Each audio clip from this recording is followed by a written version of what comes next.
I never thought that I would end up in this situation. I was in love with a man named Jack, and he promised me the world.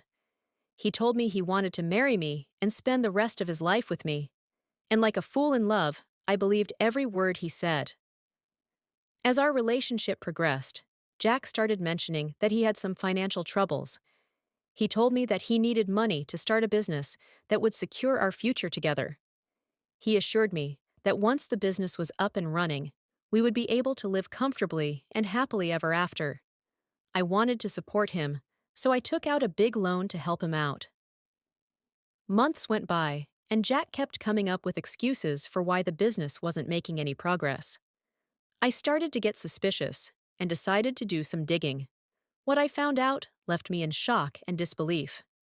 Jack had never intended to start a business.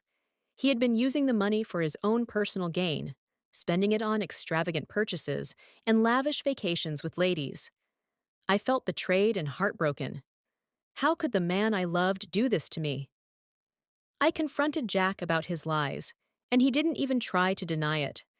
He just shrugged and said that he saw an opportunity to take advantage of me, and he took it. I was furious. Not only had he betrayed my trust, but he had also put me in financial ruin. I decided to take action.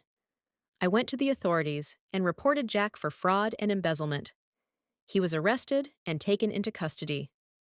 I thought that would be the end of it, but I was wrong. A few days after Jack was arrested, his family showed up at my doorstep. They begged and pleaded with me to drop the charges against him. They told me that Jack was truly sorry for what he had done and that he was willing to make amends.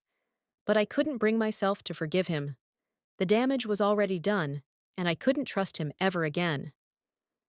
As his family continued to plead with me, I felt torn. Part of me wanted to give Jack a second chance, especially since I still had feelings for him. But another part of me knew that I had to stand up for myself and not let him get away with his deceitful actions. In the end, I stood my ground and refused to drop the charges. Jack was found guilty of fraud and embezzlement and was sentenced to prison. As I watched him being led away in handcuffs, I felt a mix of emotions. I was sad that the man I had once loved had turned out to be a scam artist, but I was also relieved that justice was being served. Despite everything that had happened, I knew that I had made the right decision. I couldn't let myself be taken advantage of anymore. I had learned a valuable lesson about trust and deception, and I was determined to never let myself be fooled again. As I closed the door on Jack and his pleading family, I felt a sense of closure. I was ready to move on from this painful chapter in my life and start fresh. I knew that I deserved so much better than a man who would scam me and break my heart. And with that realization, I took a deep breath and began to heal from the wounds that Jack had inflicted upon me.